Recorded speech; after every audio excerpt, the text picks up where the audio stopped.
Broadcasting from the Unshackled Studios in Melbourne. This is WilmsFront, brought to you by the Unshackled.net.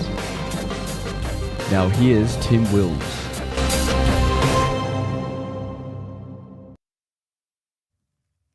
Hello everybody and welcome to this special Friday the 13th, 2026 Liberal Leadership Spill WilmsFront show.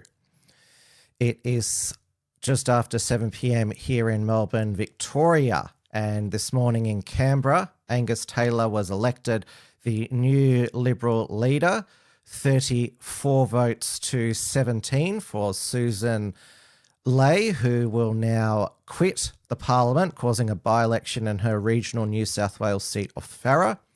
Jane Hume is out of the political wilderness. The Victorian Liberal Senator elected the new deputy, defeating now former Deputy Leader Ted O'Brien. Dan Tehan and Melissa Price were eliminated for the deputy's ballot in the earlier rounds of voting. Can Angus Taylor end the Liberal Party horror show and reverse its electoral death cycle? Well, I don't think so, but let's see what my guest tonight thinks. Burchell Wilson is a political campaign strategist and also gives his frank political commentary on his economic jihad Substack. Burchell, I've got your theme tune playing. Welcome back to WilmsFront. No, it's good to be back. It's been too long. Now, I've given my one-sentence assessment. I don't think Angus Taylor can save the Liberal Party. They've seen people like Tony Abbott trying to sell that he'll save the party. What's your view? Well, I don't think I'm necessarily as pessimistic as you are, but it's not just Angus who has to save the party, it's the party that has to save itself, right? So leadership is really only one factor. The Liberal Party itself is not a terribly capable campaign machine, and I think we saw that at the last federal election, and going forward, it's hard to see that anything's going to change to sort that out. Now, the leadership ballot was at 9 a.m. We knew the results at 10 a.m.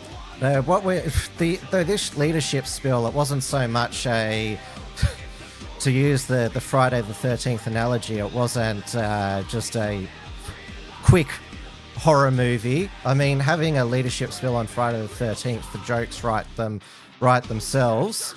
I mean, the knives in the party room and political massacres. But it was all over by about 10 o'clock, though Aaron Violi, the whip, had to come back 3 times to correct the actual vote. The journalists had the actual vote results very quickly. He had to, as the whip, have to have 3 goes at it, the backbencher member for Casey, so that was a bit of a mess. And then Angus Taylor took about 3.5 hours to write his speech, which he read off notes, but still stuttered, having to mispronouncing a couple of words that he had to repeat, which didn't look terribly good, but I guess he wanted to make sure that he said the right thing. You know, I don't want to go too much into the point by point of the count. My key issue when it comes to politics, and most people miss this, particularly the Australian commentary, because they haven't been trained. The thing is, in Australia, people have to realise is we have an amateur political class. These people don't actually know what they're doing. They've never been trained. They don't know how to fundraise. They don't know how to campaign. They barely know how to formulate policy. It's stringing wires. The whole country just runs on vibes. So my fundamental approach to Australian politics is, and people really should, if they take nothing away from this evening, it's all about trust.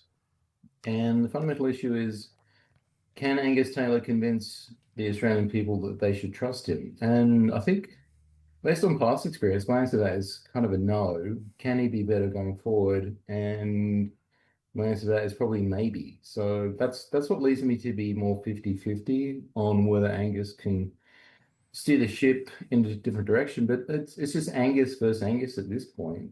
And I caught the speech earlier this afternoon.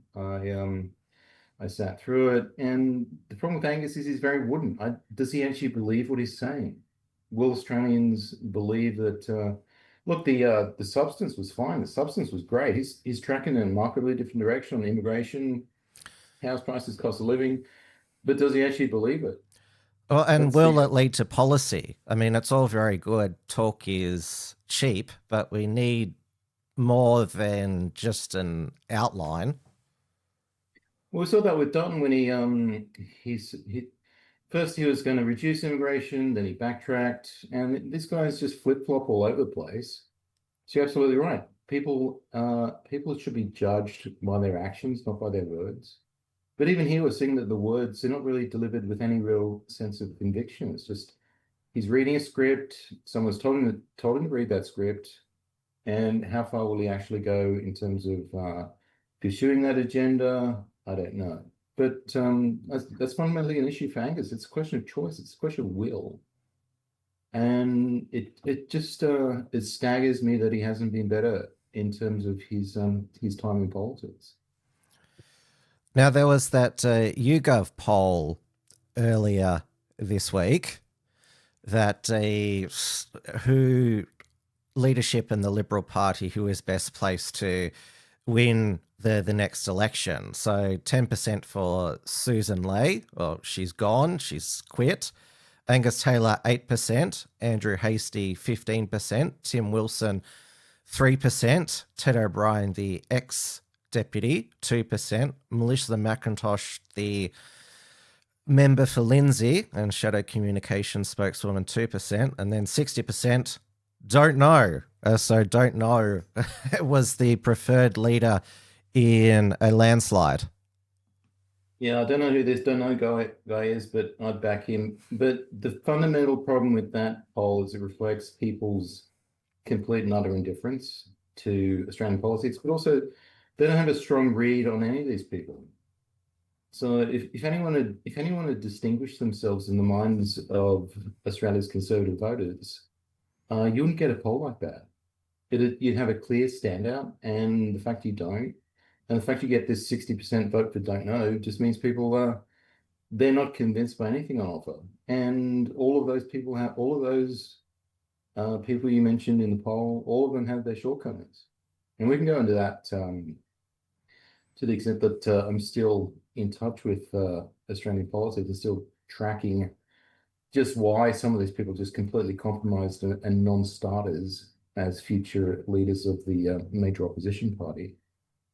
But I just wary of the fact we can go to jail at this point. How badly are we going to be affected by the hate speech legislation?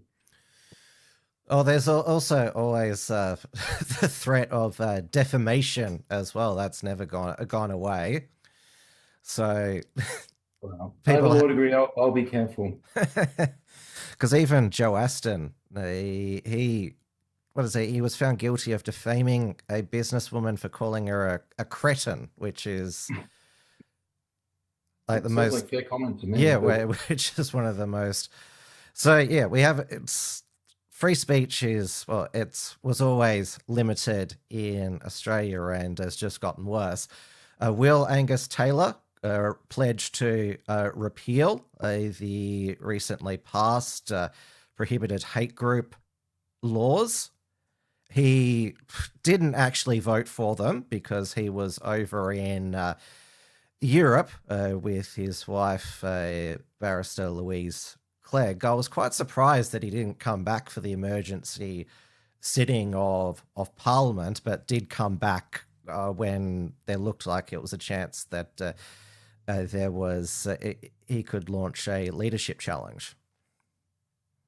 Well, there you go. That's who does Angus Taylor prioritise when it comes to inconveniencing himself?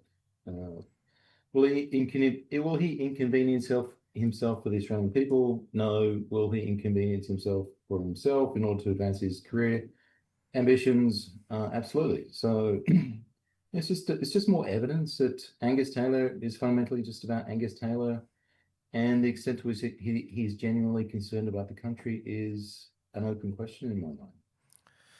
Well, he's called a conservative, but there's not exactly the grassroots enthusiasm for Angus Taylor like there was when Tony Abbott was opposition leader. Obviously, Tony Abbott was a disappointment as Prime Minister, but he did. You knew his values.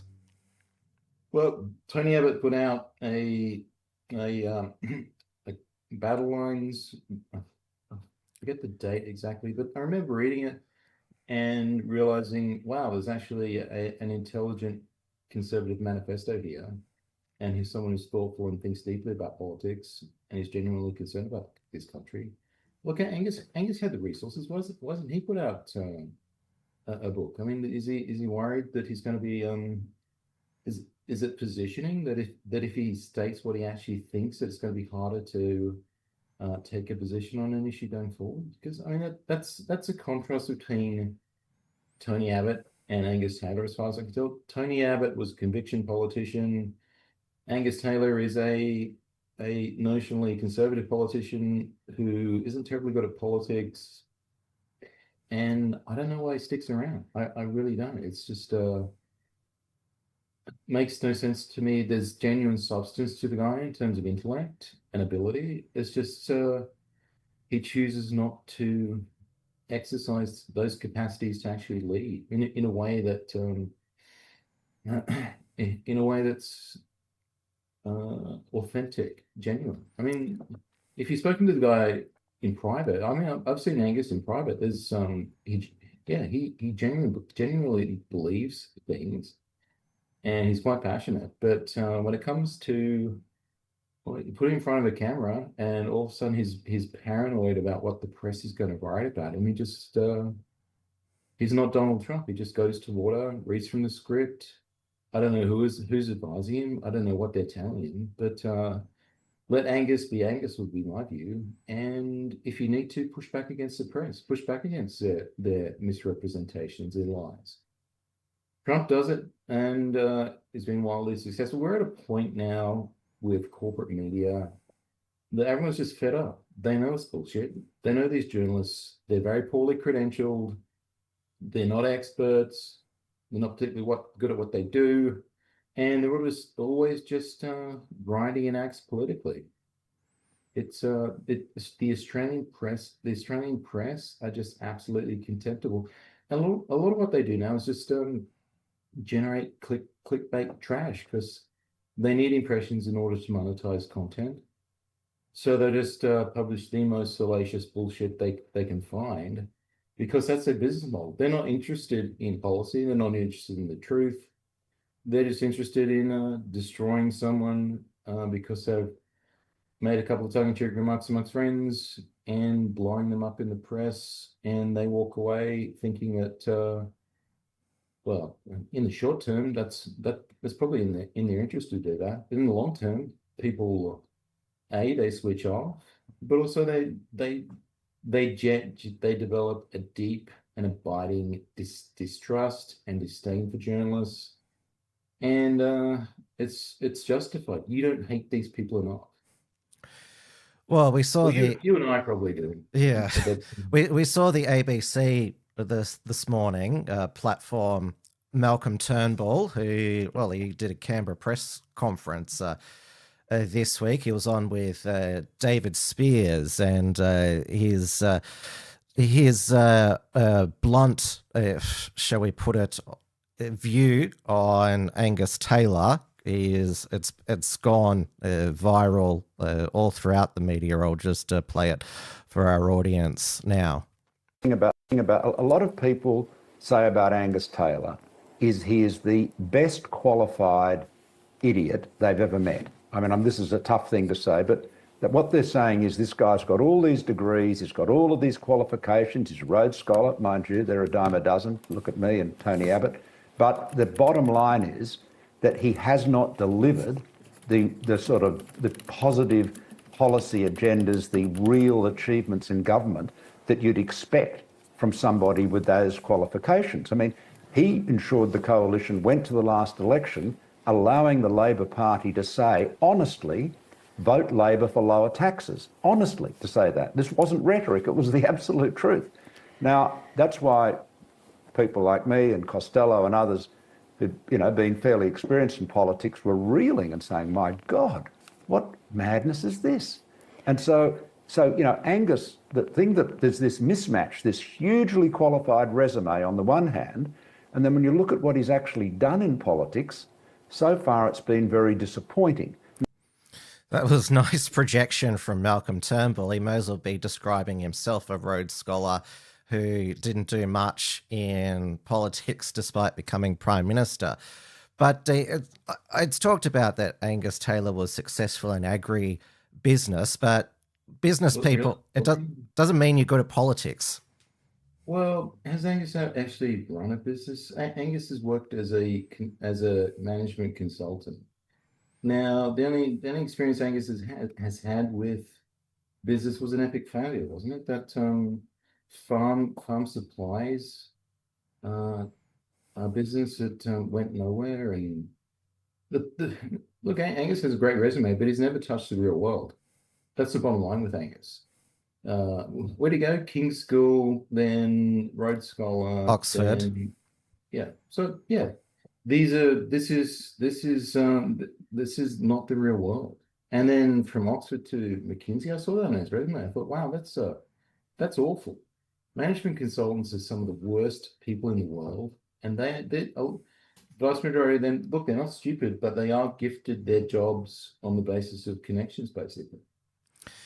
And also another ex-Liberal politician who slags Angus off every time she gets is Holly Hughes, who's now a talking head on Sky News. She blames Angus Taylor for ending her Senate career in pre-selection. I've seen her in action on Sky. She really goes hard against Angus and compares his Rhodes Scholar to like having your HSC on the resume. So he's made a lot of internal enemies. Holly Hughes, it should be noted, she is not in the Liberal Party anymore.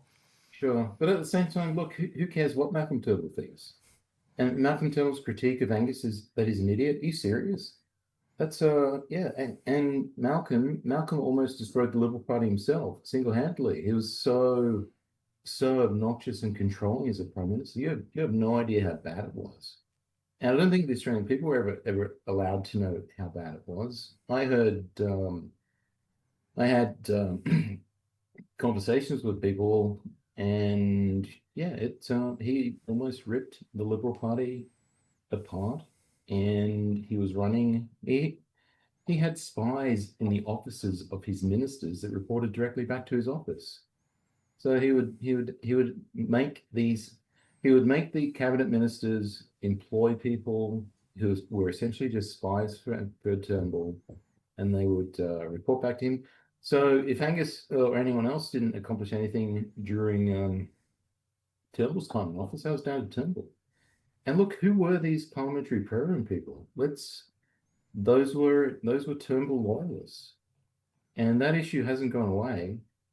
There's terabytes of photographs and video out there. We don't know who these people are, but yeah, once that issue is mobilized into Australian politics, the Liberal Party's finished. No, normal people don't know about that. The thing to bear in mind is the political class of any given country, it's 1/10 of 1% of the population. Most Australians are just walking around on autopilot. They don't really know what's going on. They listen to the media, and some of them take it seriously. And to the extent they do, they're being badly misled. But they have no idea about what happened with parliamentary prayer. And if someone were to mobilize that into domestic politics, yeah, the Liberal Party would be toast. I mean, that's kept very hush-hush think, because Labor, the Uniparty protection racket, they keep everyone's secrets because otherwise then Well, guess what? You can publish whatever you want these days on the internet and just put it up on a website, buy the audience you want on digital media. It's not expensive, and show these friendly people the true character of our political establishment.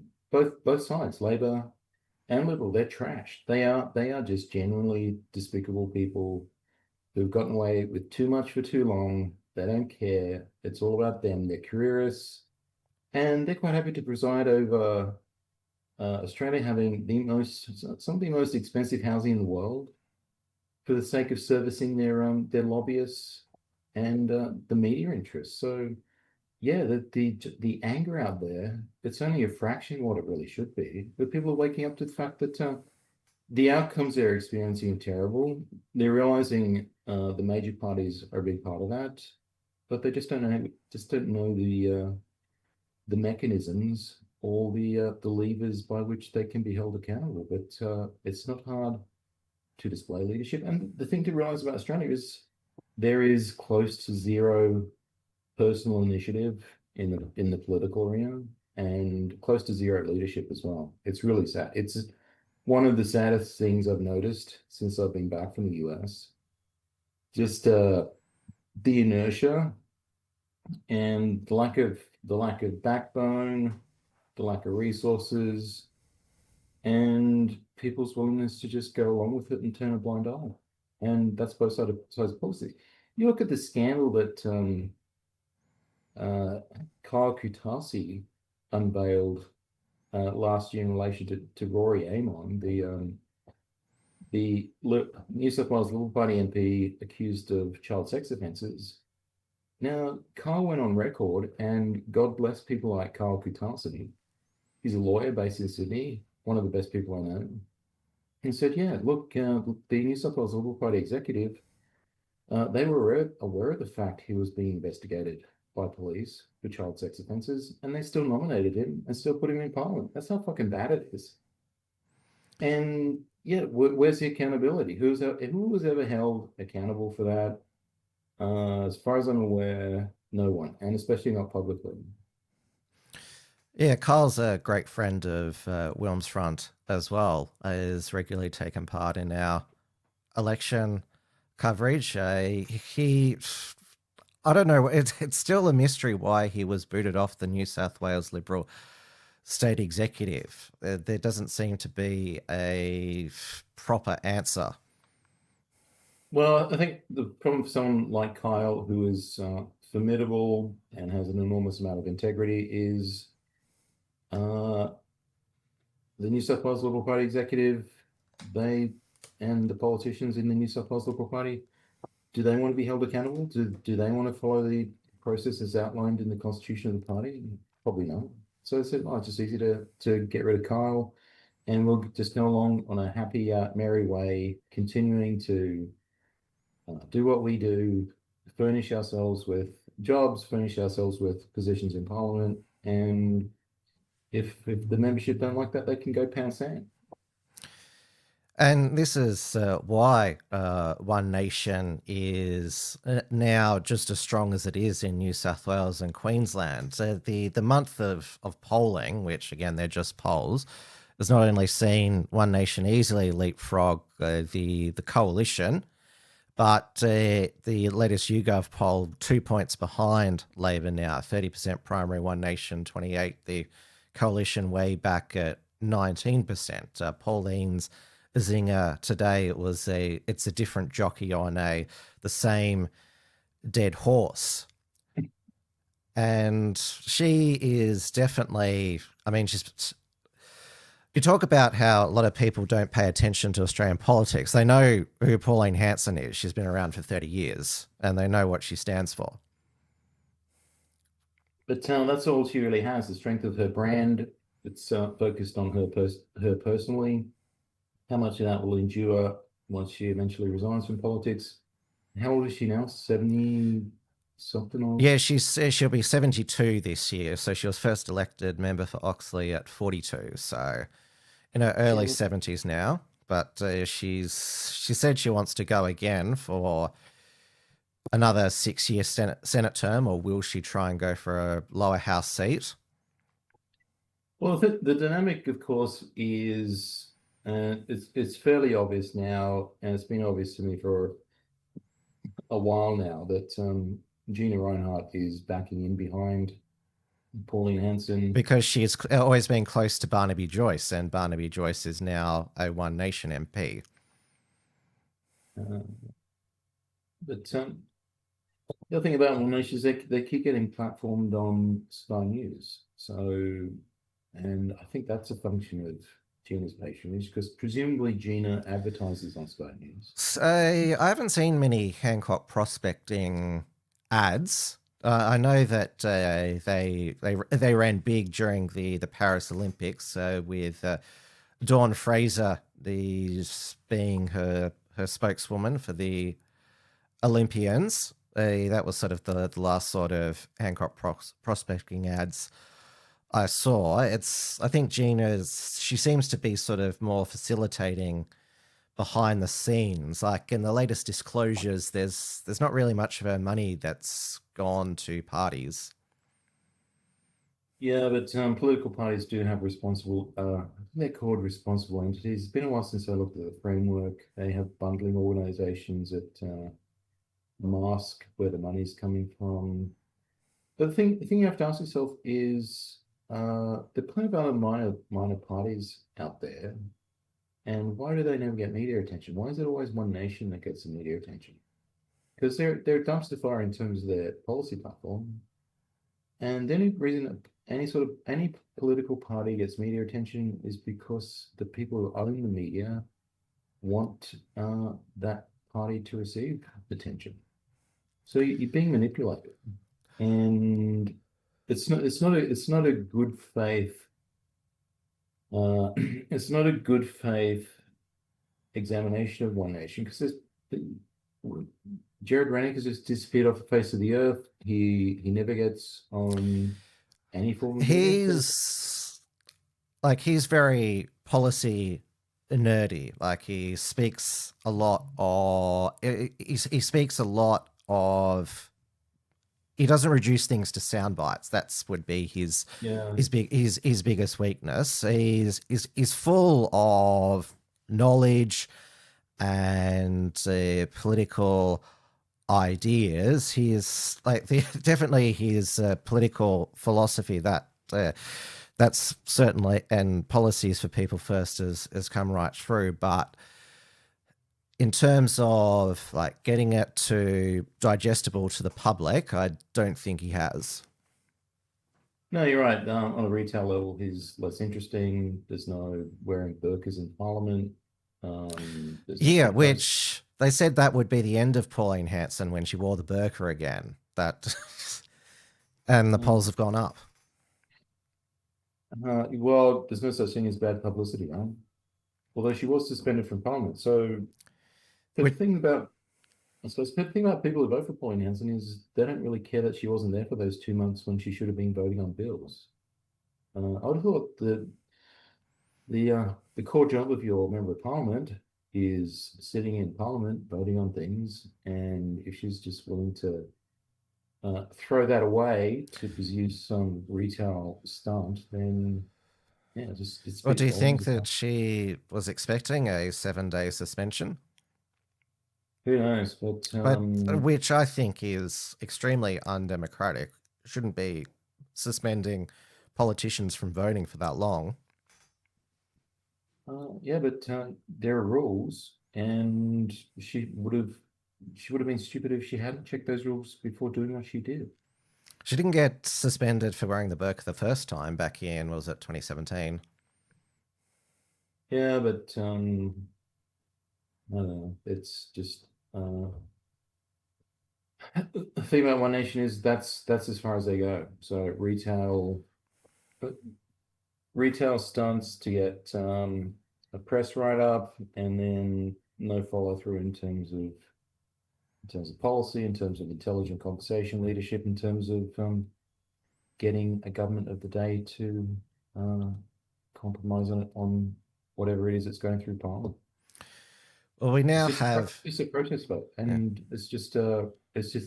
It's worse than performative. It's self-indulgent. and it seems to be the end in itself is to generate this,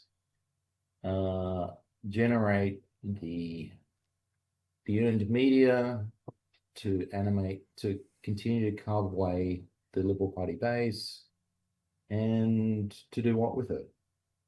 What have they accomplished in 30 years? They still don't have proper branches. It's that bad. Well, I do see on my Instagram feed the One Nation branch meetings launches, so which attract a lot of people. But obviously the structure is around the leader, Pauline Hanson, and her chief of staff, James Ashby. It's a top down, which is why One Nation, there's been a history of MPs at the state and federal level walking. Obviously, the most high profile recently was Mark Latham. Then you go back to Brian Burston and Fraser Anning, who were in the Senate 28 for that term, 2016, 2019. You've had Sarah Game leave the MLC in South Australia, and they disendorsed their only Queensland MP at the last state election and didn't win a lower house seat. So there's always been that issue there, retaining MPs, and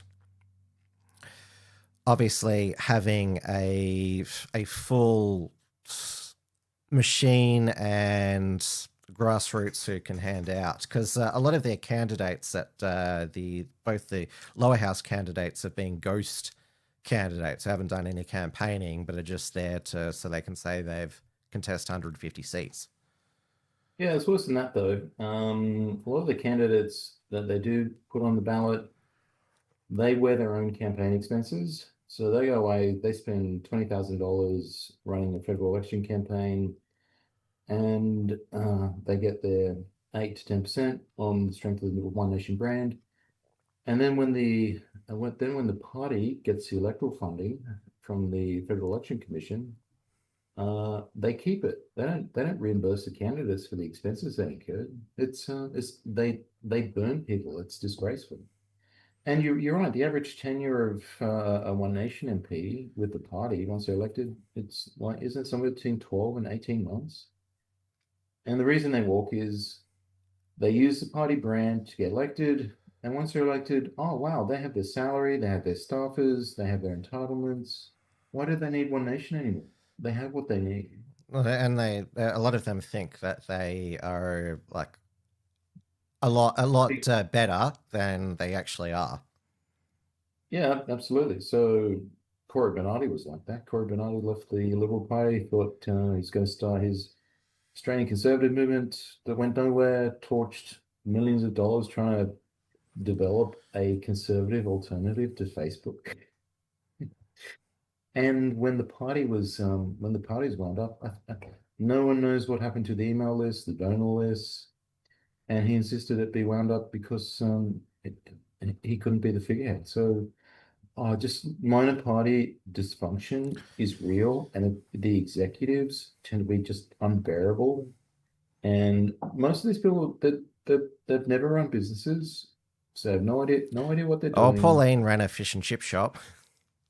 Well, 5 minutes from that fish and chip shop does a pretty good hamburger for less than. It's still there. Yeah, it's run by a nice Vietnamese couple. Oh, it's sort of some people would say the irony. Well, I don't know. Pauline Hanson's not. I don't think she's a racist. No, she's not. But that's been the caricature for the past 30 years. Because when she said in her maiden speech, "We're in danger of being swamped by Asians," people forget what she said after. They don't assimilate, form ghettos. They don't pay attention to what followed. And it's interesting that the Labor Albanese government, they're still going with that attack line from 30 years ago. because they're spooked now. They say Pauline Hanson punches down on migrants, the vulnerable. We're a diverse, multicultural country. Blah blah blah. You know, that's all they have. That's all they have. That's the approach of the Labor Party to take some minor element that's not particularly substantive and blow it up into a media campaign, a messaging campaign around a perceived weakness. Now, does Pauline Hanson punch down? Who cares? I don't care as long as she's punching. And most Australians just want someone who's going to stick up for them, and particularly against people as odious as Faruqi and some of the other bits and pieces that float around Australian politics. They're trash. They don't like this country, and they can fuck off, frankly. And Australia's at a point where the level of anger is just it's boiling point. The March for Australia on 31st of August, that was incredible. That's the biggest upswell, organic, of any sort of nationalist movement domestically, probably ever. And all around the legitimate grievance of ordinary Australians when it comes to their inability to purchase a home. And fundamentally, yes, it is driven by immigration. It is a demand problem. I've done the analysis. I've got 3 degrees, postgrad from Johns Hopkins University. I ran the econometrics. I passed it in front of 2 people with PhDs, and they said, yeah, the numbers check out. What are those numbers? Well, I said, look, if you go away and set net overseas migration to 0 25 years ago, house prices would be around 40% lower. So yes, people have every right to be angry, and they have every right to be angry at these economists who say that it's a supply issue. And that's just a diversion. Well, Peter Tulip at the CIS, he always bangs on. The irony there is Peter Tulip wrote the seminal paper on Australian house prices, so he knows better. He knows better. And I've engaged him on this issue on X, and his response was not to acknowledge the fundamental reality here. His reaction was to block me. Yeah, that's what he does now to his critics. And then, of course, there's Ted O'Brien's the chief of staff. Stephen Hamilton, the infinity immigration economist. Yes, these people are really disingenuous. They are genuinely dangerous ideologues. Oh, well, it's Stephen Hamilton, don't forget. He advised during COVID that we needed to lock down the economy to save it. Well, Stephen Hamilton also was a core economic staffer at the Blueprint Institute, which was just a front for lobbyists. And look at the Centre for Independent Studies. Who bankrolls the Centre for Independent Studies? Oh, it's one of Australia's richest men. He's a billionaire, Sam Kennard. What's his job? What's his day job? How does he make all his money? Oh, property development, commercial property. So yeah, of course he's going to run a think tank that advocates for open borders. And no one should take these people seriously. The Centre for Independent Studies is a joke. They take a lot of corporate money. They used to be interesting at one point in time, but they are the mouthpiece of a failed neoliberal establishment that's delivered us some of the worst housing affordability in the world, delivered us terrorist minorities that live amongst us, and they don't care. These people are insulated from reality and fundamentally have experienced very little by way of the real world consequences of any of this. And I think the sad thing is a lot of them do genuinely believe it, but they're just too lazy and too insecure to actually engage with people who disagree with them. What they will do is they'll block you, they'll call you a racist, they'll blacklist you from employment, because that's how they operate. We don't have gulags the way the Soviets did with them. We have economic gulags. If these people who run Australia's political establishment, if you disagree with them, they will make sure they shunt you into an economic gulag, and they'll feel perfectly justified in doing it, because as far as they're concerned, this is the end of history, right? History ended when we all landed in, when was it, the 1990s, free markets, and we're just meant to deal with the fact that Australia is just an economic platform now, and you can build out whatever you want in terms of property development, and you can invite the entire third world to live here, and nothing adverse is going to happen. It's complete fantasy. It's just a result of lazy assumptions and complete and utter indifference on the part of people who've never pushed back. But we saw last year that they have, and we saw on Australia Day they did again. And yeah, even Anthony Albanese is defending Australia Day now. They've completely given, like, they still hate Australia Day, the Labor Party. They would change it if they could, but they know that they have to pretend that they like it now. Yeah, well, look, the only reason for changing the date, as far as I was concerned, on the 26th this year was it was 38 degrees in Brisbane and stinking hot. But Australia Day's back, and it's a reflection of the fact the left are losing, and they're losing badly. And they're losing badly thanks to our friend Elon Musk, who's all of a sudden opened up a public square, a free speech forum where journalists and corporate media are held accountable, politicians are held accountable. So what's the response of the political class in the UK? They want to ban X in the country. And there are even media articles circulating domestically about Albanese wanting to do the same thing here. And Susan Ley she seemed to suggest there was bipartisanship on that. I saw Craig Kelly's list of policy suggestions to Angus Taylor. One was sacking the e-safety commissioner. I don't think that he'll do that. I don't hold any faith that he'll make any real radical policies like that, or say abolishing the Human Rights Commission. Yeah. Well, you got to say, based on his track record, there's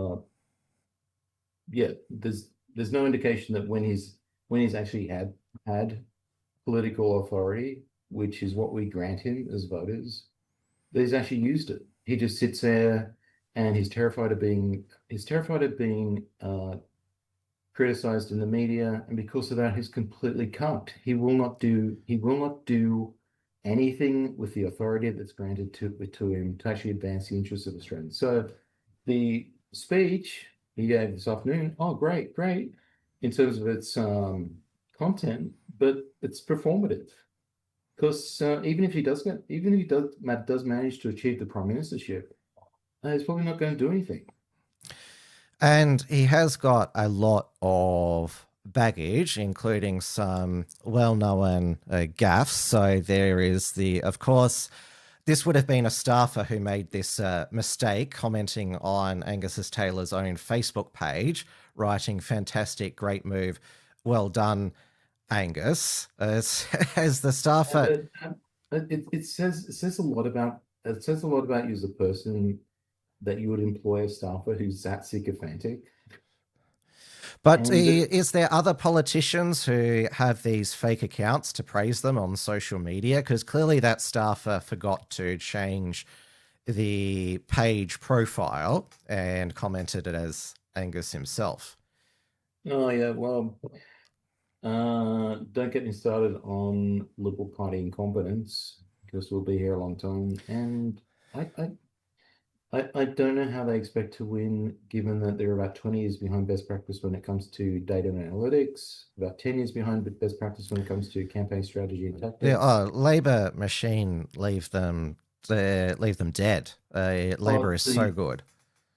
Labor will go through a 6-month contact cycle with a single voter, whereas the Liberal Party, they can barely manage a Lamington sale.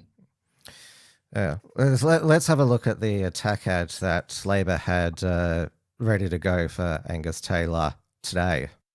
So who is new Liberal leader Angus Taylor? He's just another Liberal. He's a leftover from the Morrison government. As Shadow Treasurer with Peter Dutton, Taylor was the architect of Liberal policies for higher taxes, bigger deficits, more debt, getting rid of work from home, sacking of tens of thousands of frontline workers, and a $600 billion taxpayer-funded nuclear scheme. And Taylor worked from day one to undermine the Liberals' first female leader. Angus Taylor, just another Liberal. Yeah, that's got Dee Madigan's fingerprints all over it, and it's just a whole bunch of lies. And my attitude to an attack ad like that is just come out and call these people liars, because they are liars. $600 billion. Where's that number come from? It's complete and utter bullshit. Yeah, and they didn't counter it. Peter Dutton basically put the nuclear policy on the back burner, and opposing the tax cut, that was Peter Dutton's captain's pick. If you've read Nikki Sava's book, it's The Earthquake, it's established that it's Peter Dutton's captain's pick to oppose and repeal that tax cut. Yeah, Angus Treasurer, as the Shadow Treasurer, copped the blame for that. Well, there's no way I'm going to read Nikki Sava. What would I get out of reading Nikki Sava? The thing about the 25 election campaign is Dutton thought he had it in the bag, so just wanted to go to Brown, small target, thought he'd coast over the line, and boy, was he wrong. So, and I think the Liberal Party know this now. The people doing their polling have kind of put their hand up and recognise they calibrated their polling based on the referendum result. Which I can't believe that was... Like they believed that they thought there was nothing off about that, and then you had somebody like Sherry Markson say that, the Liberal Party people are saying all the polls are wrong except for theirs. Well, the Liberal Party poll was the ultimate wrong one, and the rest were much more accurate. Well, I suppose the question to ask is, who was held accountable? Who lost their job? And I suspect no one was held accountable, and no one lost their job. Well, Dutton's threatened defamation action, basically, if the unredacted federal review is released. And there's all the... It's pathetic. It really is. Yeah. It's and all the, they still give Peter Dutton a standing ovation at party conferences, even though he led them to their worst election result ever. There hasn't been, say, if Malcolm Turnbull had done that, he would be eviscerated. But there seems to be this, they're still patting him on the back that, you did your best. Well, I think Peter Dutton still hasn't worked out why he lost his own seat in Dixon, and once he does, I think, well, who knows whether he'd be able to adapt strategically or tactically. But these people are goofballs. They have no idea what they're doing, and why does anyone take them seriously? It staggers me, and the tragedy is, this is the 14th largest economy in the world. It's a mid-tier economy. It's a mid-level power, but it's a lifestyle country. No one takes the politics seriously. No one invests in it. No one invests in the leadership class, or if they do, the sad thing about investing in the leadership class is that by the time you do that, they've already been bought off. So they've already done the Israel trip. We've got Angus Taylor's Israel trip here. I see that was circulated today. I think this happened last year, and it's interesting. Whoever screenshotted this, it says liked by Andrew Hastie, MP. Andrew's done it 4 times, right? I saw that, Michael Kroger, who's never been a Liberal MP, was over in Israel during the Australia Day long weekend, as was Scott Morrison, the former Prime Minister. Well, I think the real concern when it comes to the Jewish lobby was the impact they were the driving force behind the hate speech laws. The hate speech laws that have stripped Australians of their right to free speech. Which Susan Ley, because she used to be pro-Palestine, then when basically the Liberal Party campaigned on being the best friend of the Jewish community, she did a 180, and so really wanted to overdo it. And of course, going so hard after the Bondi massacre, saying we must recall Parliament, pass emergency laws, and Albanese is like, okay, here you go. And she basically thought she had no choice but to, since she said, I'm going to be the best friend of the Jewish community, Executive Council of Australian Jewry wanted the laws passed, so she felt she had to do it. Well, maybe they've done us a favor. This whole episode points out why we need a constitutionally enshrined right to freedom of speech, and potentially even the Second Amendment as well, because you can't defend the First Amendment if you don't have the Second. And yeah, we're just being preyed upon by powerful vested interests. And look at how bad this is. The people who control Australian politics, they've had the political class run one of the world's largest immigration programs for decades on end, which has made housing unaffordable, and now they're stripping us of our fundamental liberties. That's how bad it is. And no one does anything. It's incredibly frustrating, the inertia and the lack of resources, the lack of will to push back. Because it's not hard. It's not hard to push back and win. And look, give the Jewish lobby its due. All they're doing is advocating for their position in the face of complete and utter indifference on the part of everyone else. So the Scott Challen's recent innovation in terms of having developing the Australian lobby group, it's in its infancy at this point, but at least it's a counterpoint to all these other vested interests in the public arena who put their finger on the scale when it comes to legislation and make sure their interests are taken into consideration at the expense of the broader community. Well, broader community, I think they're pissed off. They don't exactly know what's going on, but they know something's badly wrong, and they're willing to start doing something about it. So, in providing the leadership for those nascent populist nationalist energies is incredibly important. No one's doing that well at the moment, least of all One Nation. Jared Rennick, I think, is doing a fantastic job with People First, but that's gonna be a years-long process at a minimum. And there's the few notable performers, libertarians, who only got less than 2% at the federal election. The libertarian brand is not strong in Australia.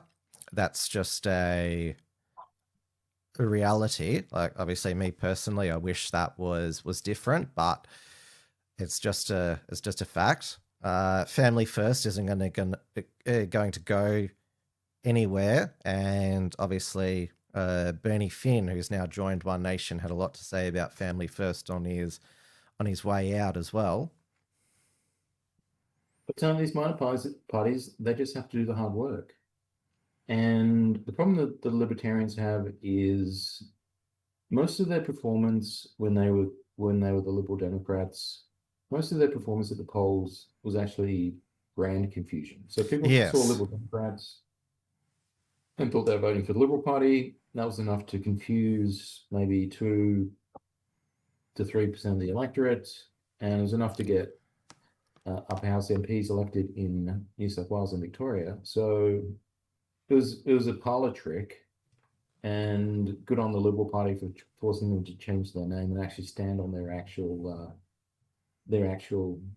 merits as an independent party with its own points of view and its own brand. But they've done nothing of substance to develop that brand. And you're right, they performed extremely poorly at the 2025 election, and will probably continue to do so until they actually get to a point where they're training candidates, they're doing fundraising, they're being responsible for how those funds are utilized, they're building a brand, they're building a campaign machine, and they're building their own communication networks. And I don't see them doing any of that.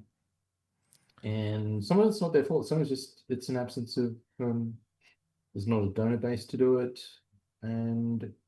But at the end of the day, it's a question of will.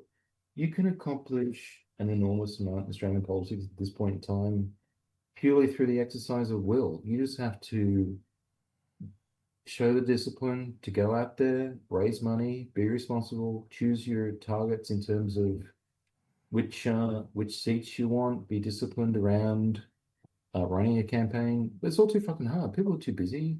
They could be fucked. And at the end of the day, it's career suicide. And talented people have better things to do. They really do.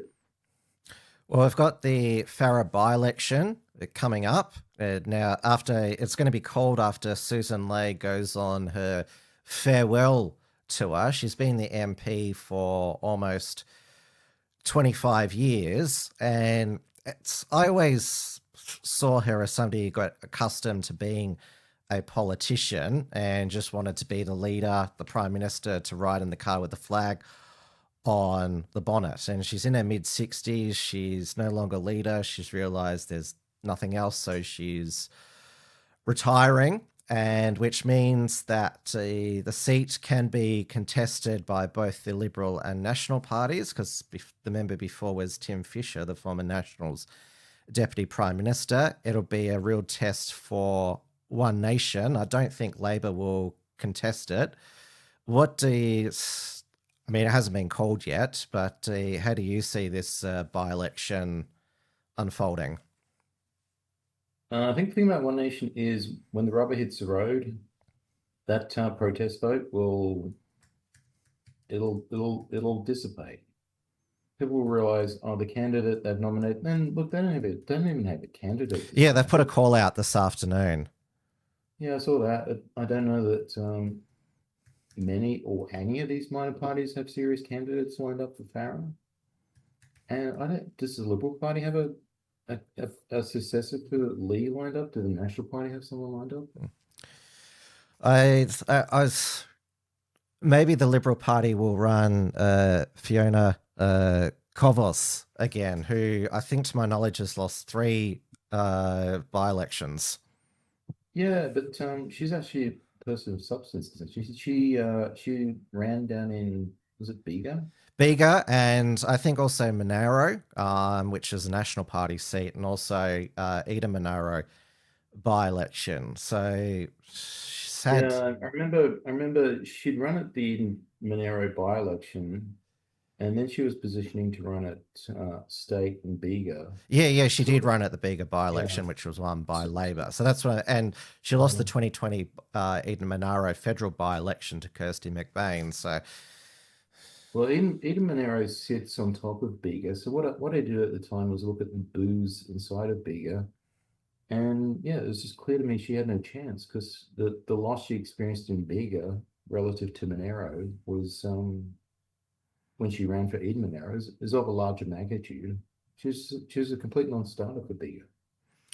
And around that, those seats around the ACT, they are full of public servants now. I mean, Eden Munro's around Queanbeyan, and even Farrer, even though it's a regional seat, has those centres.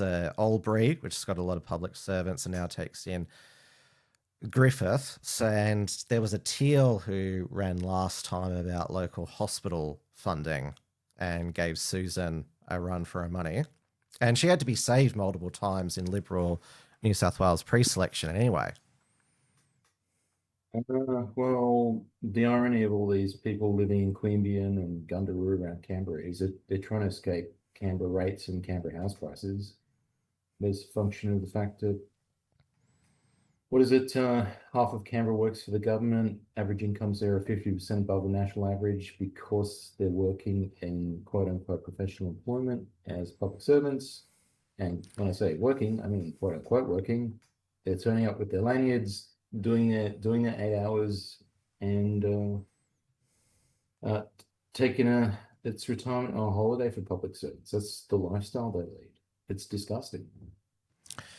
Did you see yesterday on Susan's X feed, there was some last minute constant posting about these a better future. Ease the Squeeze got a run again. Mark Latham's 2004 slogan, stronger communities, lower taxes. I don't know whether this was posted by now soon to be unemployed chief of staff, the Dean Shah, I think that's how you say it. What's this guy's background? I met him at a Libertarian Freedman conference about a decade ago, and I think we friended each other on Facebook. He's I think he's younger than me. I'm mid-30s, so young whippersnapper. I was quite surprised that he was the opposition leader's chief of staff. So yeah, well, like I said, he's out of a job now. He's a St Kilda supporter in the AFL, so he should be used to not being on the winning team. Well, I'm not going to touch that because you can keep your AFL, you can keep your permanent cloud cover, you can keep your machete attacks. I'm a Queenslander now, and Melbourne. Yeah, is Melbourne really livable? I mean, I lived down there a few years back, and it wasn't too bad. But last time I was back in Melbourne, it was just dreadful.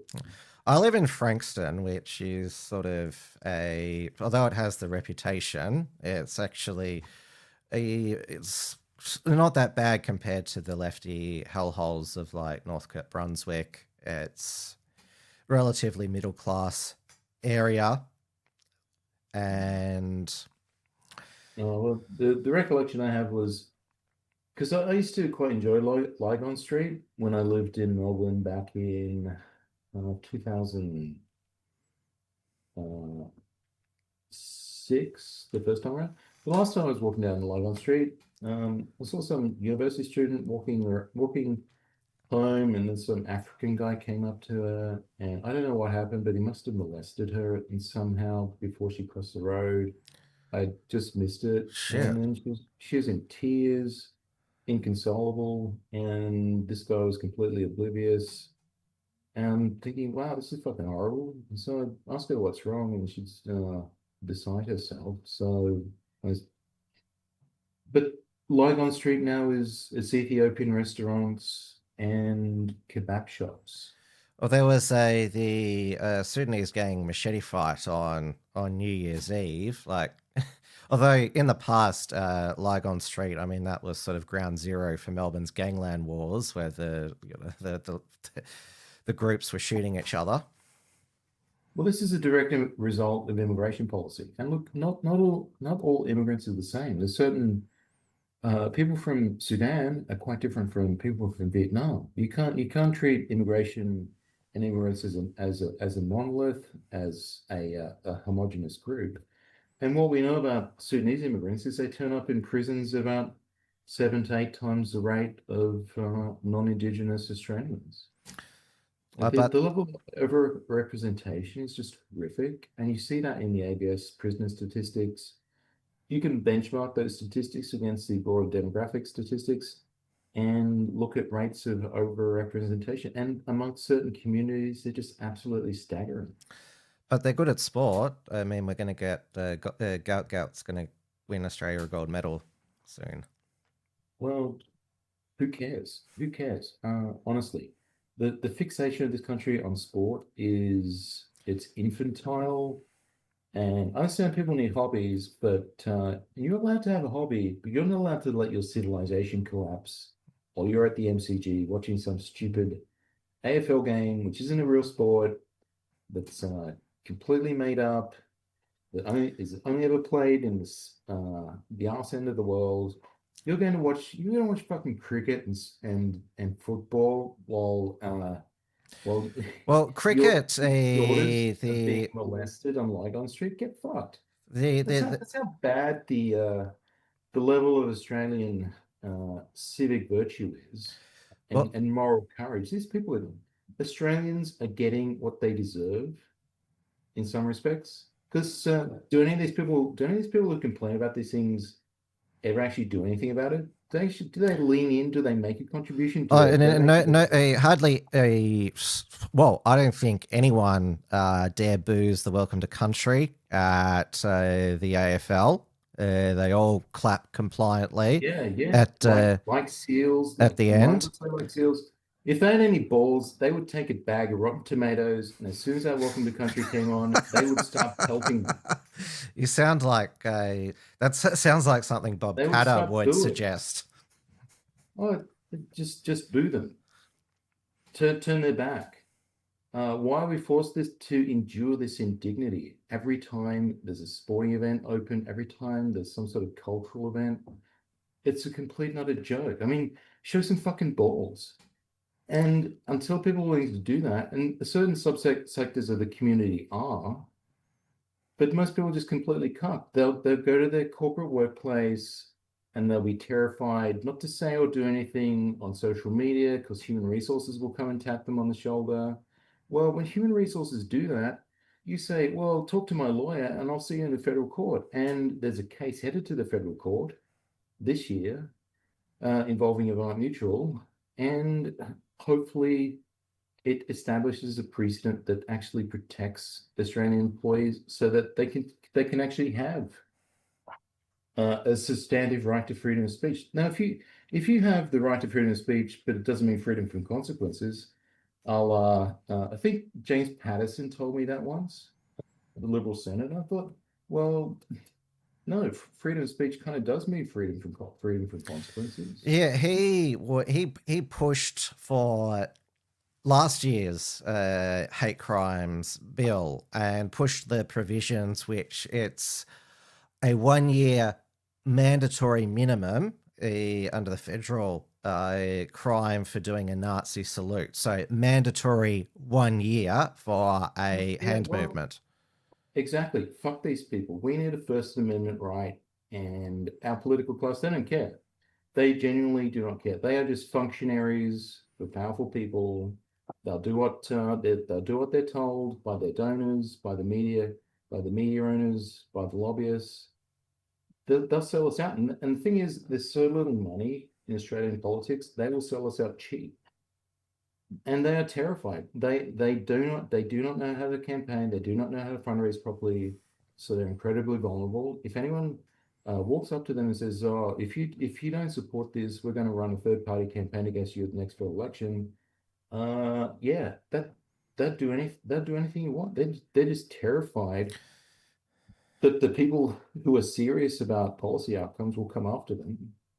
And the only people who are serious about policy outcomes are the people trying to strip us of our fundamental rights, trying to make housing unaffordable. Because we saw the new deputy Jane Hume today apologise again for her Chinese spies comments late in the election, apologising for the hurt that she caused the Australian Chinese community. And she was blamed for them losing a whole bunch of multi-ethnic seats, predominantly Chinese, in Melbourne and Sydney. Well, my view is it's kind of a stupid remark to make in the first instance, but having made it, don't apologize. Just double down. Say, yes, there are Chinese in this country who do act as agents for foreign governments. It's a fact. It's a fact, right? And you'd expect that to be true because China's essentially a giant jail full of people who are being oppressed by one of the worst governments in human history. So Jane Hume, she either has to believe what she genuinely believes and defend it, or just get out of politics. Go and be a BDM at a mutual fund again. I mean, she's a nice person, but just completely brainless when it comes to dealing with these sort of things. To misstep like that in the first instance, and then to allow it to continue to run without cauterizing it somehow or somehow addressing it, then it just staggers me how weak these people are and how poorly they deal with strategic communications issues. And going back to Angus Taylor's baggage, there is, of course, the City of Sydney travel a doctored report controversy where what I think happened. This is a bullshit controversy. It's a manufactured controversy, and Angus should have been far more forceful in dealing with this. And the fact he wasn't But it was has allowed stupid of to. him to fall for it. Now, yeah, remind me what this was, because I was across the details at the time. It's been a while since I So looked at it. somebody told me what likely happened is some crackpot emailed these doctored City of Sydney travel documents, which made out they spent millions on international travel when it was only a few thousand. And the Daily Telegraph, they also published these doctored travel expense documents. But the thing was, the City of Sydney provided the metadata. This was never a document on their website. Yet Angus Taylor still said I downloaded it from the City of Sydney website, which was not true. So it was just a stupid base level incompetence. Yeah, this is what I'm getting at. And what he should have done is, well, I don't know I have no idea why he said that. He could have said, well, we thought we'd downloaded it from the city. Why couldn't he tell the truth that somebody emailed a doc? Yeah, and apologize to the people at the Sydney City Council and say, oh, I got this one wrong, and move on. Now, I don't know why he's been involved in that sort of kabuki theater whereby he says, oh, he's standing by the veracity of the documents. If you make a mistake, just own it and fucking move on. But they just manage the communications around these issues extremely poorly.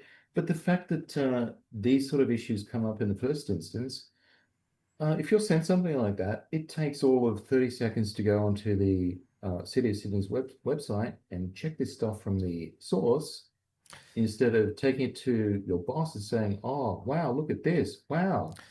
And why didn't the Daily Telegraph double check it as well? Don't they, News Corp's a multi-million-dollar company.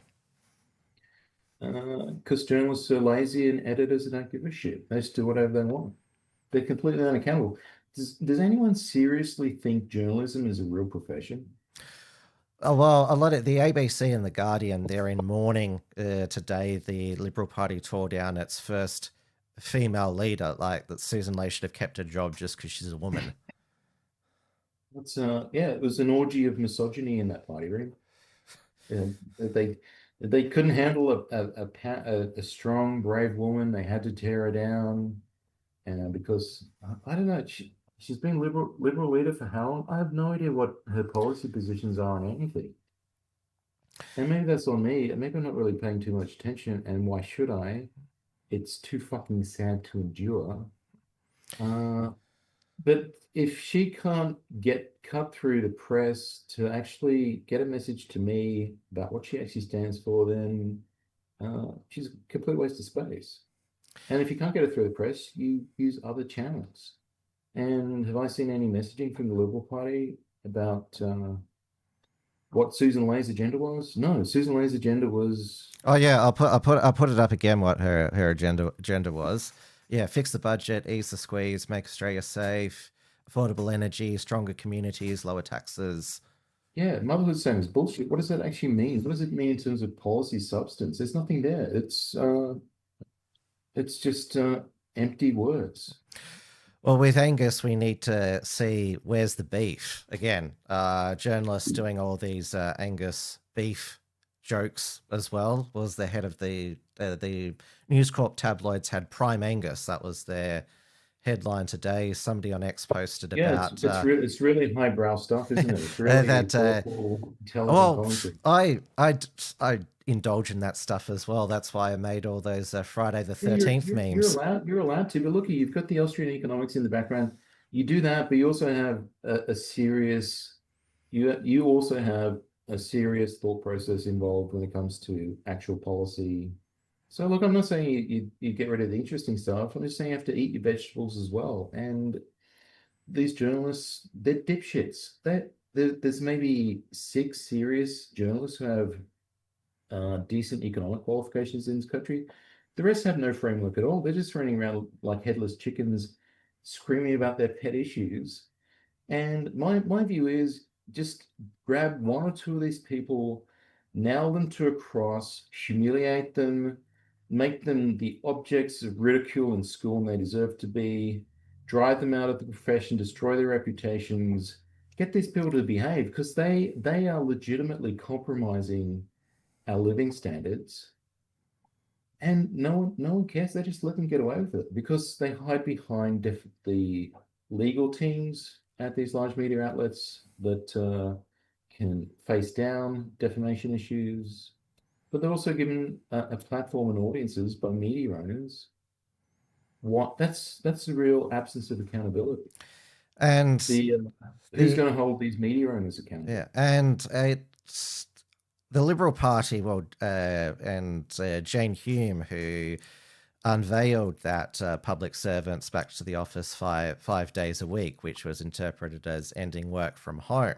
The Liberal Party basically got their cues from Sky News and Talkback Radio, which rants against work from home, even though so many of their journalists work from home. And now Nigel Farage has made this error as well, just doing policy based on, what's on Talkback Radio and what's on Sky News. Yeah, it's just it's feels, right? It's feels and vibes, and it's all mixed in with hypocrisy and midwittery. Why does anyone take journalists or anything in the press seriously? I mean, when was the last time they went away and exposed serious corruption? I suppose that's not fair because the stuff about Victoria just came out a couple of days back. Yeah, but it's basically confirming what we all suspected.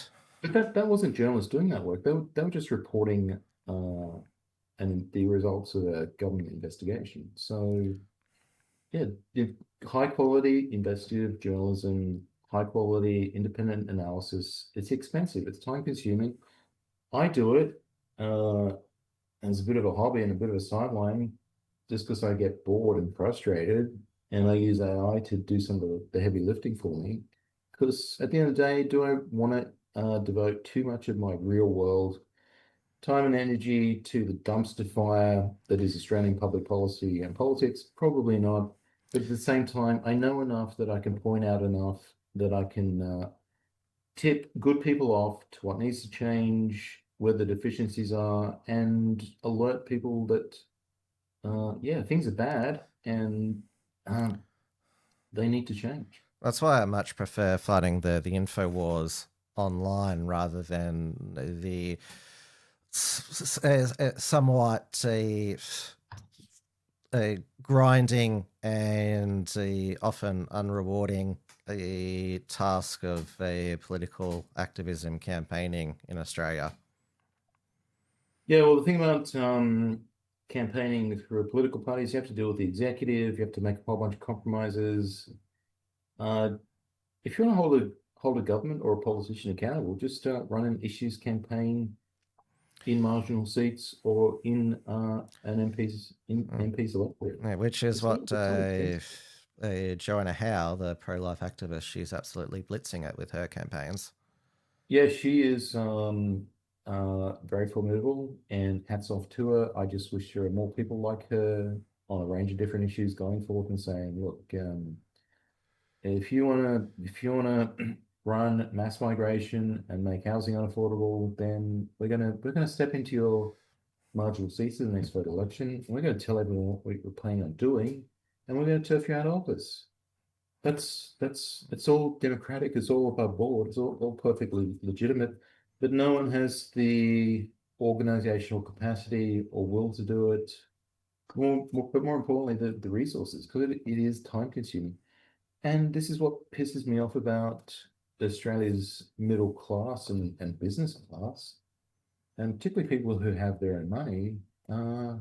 Why are they sitting on the sidelines? Why are they continuing to fund a political establishment that's failed us, especially on the conservative side? You get better returns at the races. Well, you get better returns by just buying Facebook ads and running them yourself. It take you an afternoon to learn how to run them. You can basically produce content for free now using artificial intelligence. Yeah, I used AI to create those Friday the 13th Libspill memes.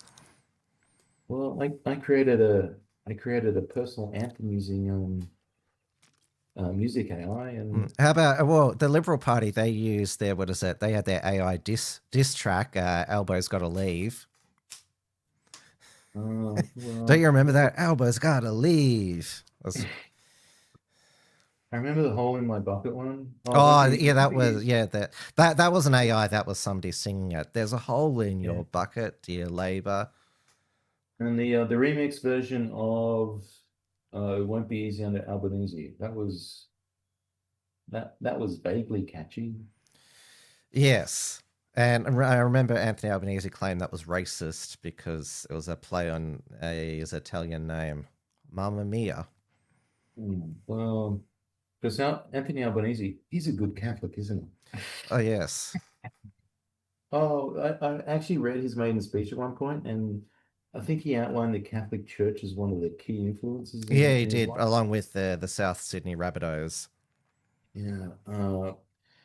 But look, these people have always been full of shit and liars. The best model for understanding Australian politics is Labor are liars and bullies, and the Liberal Party are cowards and incompetents. So you have a whole bunch of liars and bullies, absolutely kicking the shit out of cowards and incompetents, and it's horrible to watch. And the last thing you want is a whole bunch of cowards and incompetents responsible for the carriage of your fundamental rights. And now, a lot of people are speculating how long will Angus Taylor last? Will he be a night's watchman? Will they go by the end of the year with somebody like Tim Wilson, who was really weirdly posting over the last couple of days, sitting in the opposition leader's seat with his "I'm focused on Labor corruption" on his iPad, and then making some joke which he later deleted, which he told the media, voting who the next deputy speaker is. All Mary Aldred can talk about is the Cootamara agriculture show. Clearly, we all need to get to it. No wonder he deleted. That was incredibly lame. And Andrew Hastie, of course, did the backflip on the prohibited hate groups laws. Reset the West, a conservative revival in WA, the Great Reset, on Friday, March the 6th. Yeah, I don't think I've come across that. Reset the what? It's called the Reset the West. It's a CPAC Australia event. Yeah, okay. Well, good luck to them, but it sounds a bit ambitious. Oh, look, there's one thing that's happening that is quite interesting. Early March is going to be an Alliance of Sovereign Nations meeting in Washington, D.C. on the 4th and the 5th of March. They're inviting a whole bunch of populist nationalist leaders from around the advanced economies to Washington, D.C. to convene a 2-day summit. And I understand there's some Australians heading over, and hopefully they'll be able to... Are you heading over there? Oh, look, if I had an infinite amount of time and resources, I'd do a lot of stuff. But I don't, so I'm stuck here in the day job, in the real world, building a business and servicing clients. But yeah, the thing is, I don't need to. I know everything I need to know already, and none of this stuff is particularly hard. You just have to have the time and patience to go away and execute it. No one does, and no one gets to the point where they actually know what they need to do either, because the problem with having an amateur political class is you have a whole bunch of people who want to do things, but they'll have no idea how they can achieve their objectives. So they just end up going off in weird directions, doing things that don't really matter very much, funding politicians, starting political parties. And look, if you want to resolve a certain issue, just sit me down for a coffee. I'll have a first meeting for free. I'll tell you what you need to do. It probably won't even cost very much. None of this stuff is hard. It's just the complete and utter incompetence amongst the Australian campaign operatives. And it's not a large group of people. What would you have had? 6 people in the Liberal Party run their election campaign at the last federal election? It was an incredibly tight ship run out of Dutton's office and campaign HQ. Yeah, and they're really smart, right? And they're really accountable, and they're really open and transparent about what they did. Oh no, they're not. They have Peter Dunn willing to sue the party for defamation unless they release the report, subject to their edits, their demands, their terms. So yeah, and the report itself actually going to be the real report? Is that Well, the it's one, going to be something that's public facing, right? well, the It's one, going to be the public facing report, and then there's going to be the real one which says, "Oh fuck, this is what really happened." what happened to the 2022 election review by Jane Hume and Brian Loughnane that just gathered dust on the shelf? Well, I think I tracked it down once and I thought about reading it, but then I realized it's just going to be pap. It's just going to be a whole bunch of stuff about demographics and reaching out to certain groups. It's not going to be brass tacks. It's not going to be interesting. I wonder why these types of people waste their time writing these reports. Well, they have to be seen to be accountable. They don't actually have to be Like, accountable. does Jane Hume or Brian Loughnane get paid extra for it? I'd say take that up with them. I mean, they'd be provided with resources to produce a report and do the analysis, but it's not the sort of money you'd get out of bed for. Well, yeah, this is the sort of thing, like because they both got other jobs. Obviously, Jane's a senator, but like they just write this report. Obviously, it's a passion of theirs, but like they just write it and then nothing happens. Yeah, but nothing happens because no one is ever held accountable. Well, they just hope that they can win the next election just by Labor being bad. Well, that hasn't worked. Yeah, it's not much of a strategy, but this is being torn apart at both ends at this point. So the Teals, who essentially is just Simon Holmes Court doing all their fundraising and volunteer effort for them, they're taking away the moderates, they're stripping out the middle, and One Nation's stripping out the base. So that's why the polling's so horrible. Do you think they could die? Well, no one seems to care very much. This is the thing. If they cared, it would never have got this bad in the first place. Well, they're in denial. If they cared, they would have figured out what they need to do with the Teals is run a counter branding strategy. And same sort of thing with One Nation. Point out just how incompetent they are. Because One Nation isn't a real political movement. It's just a protest vote with a grift attached to it at this point. The really terrifying thing for the Liberal Party would be if One Nation actually built a campaign machine and built a donor base and capitalized on its communication channels and built an email list at scale. That would be terrifying. That would be an existential crisis for the Liberal Party because they wouldn't be able to compete with it.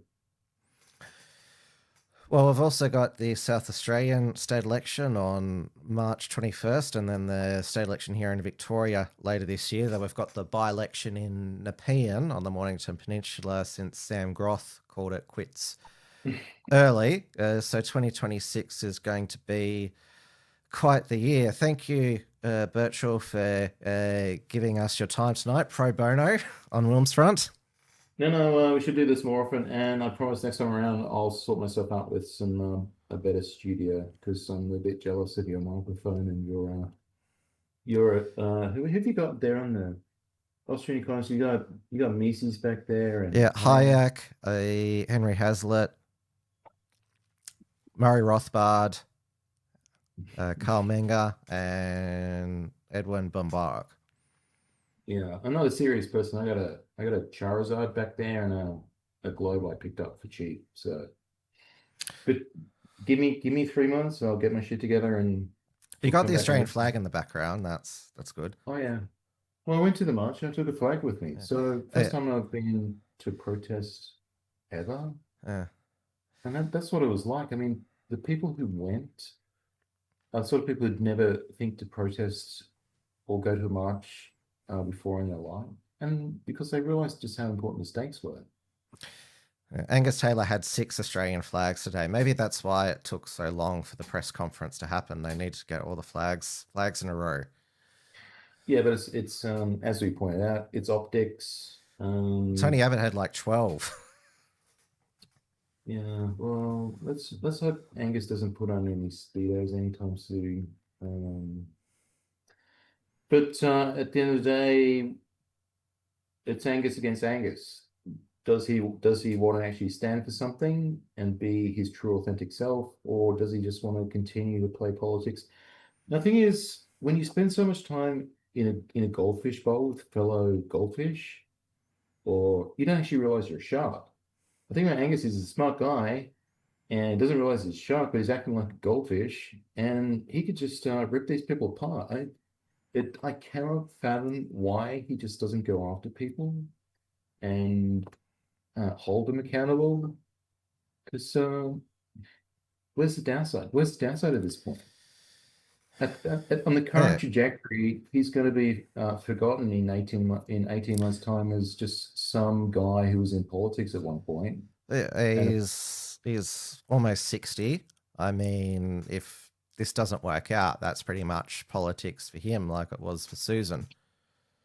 Yeah, but it's a shit job. He's got better opportunities elsewhere. It's probably costing him a lot to stay in Parliament because his family is extraordinarily wealthy, and who needs it? Who needs the aggravation, the lunatics coming after you in the press, halfwits like Malcolm Turnbull with their lame. We didn't even mention what is that? Because the drips on, then Twitter, it was all about this Watergate scandal that a company that Angus Taylor used to be associated with bought back water rights. The Turnbull government sold them back water rights, and so the drip movement was born out of claiming Angus had a conflict of interest. Well, look, I'm not across the details there, and I don't particularly care. But the thing is, he's allowing it to remain an issue by not having it addressed properly. Yeah, and this is why I've mentioned all of his gaffes and mistakes, because they've been like his enemies have allowed them to define him, and this is why I don't have much that's what politics is, faith in him. Politics is a race to define your opponent on adverse terms. So I don't think the Liberal Party actually understand that.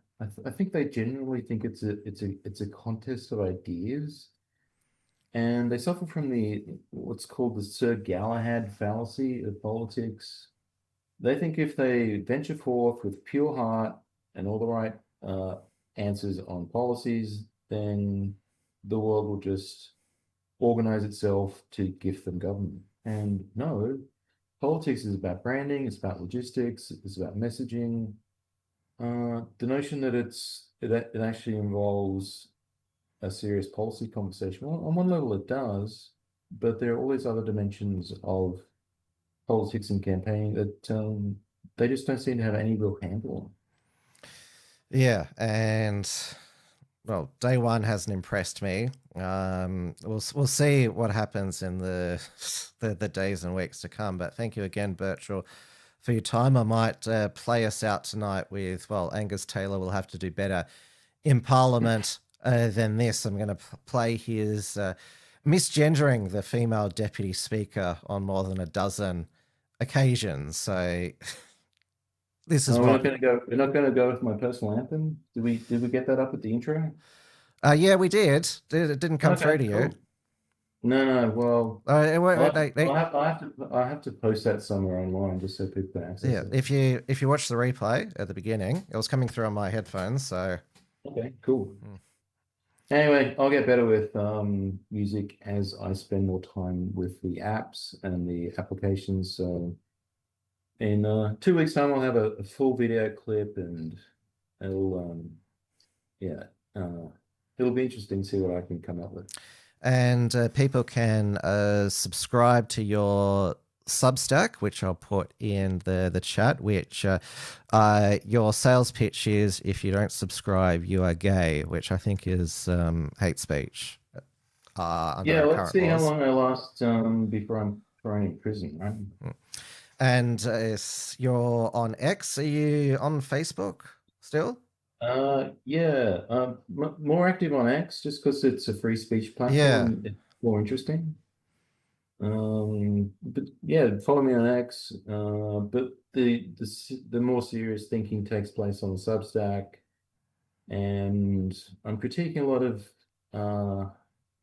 some fairly fundamental issues. I mean, there's now an ALP faction on the RBA board. Treasury's a dog's body. The Productivity Commission's being co-opted by Labor Party operatives. Oh yeah, we could do another show on how the on Reserve Bank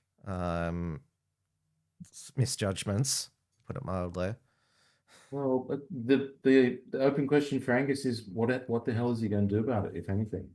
And I suppose on past form, nothing. But look, people do have the option of changing course and choosing their own destiny.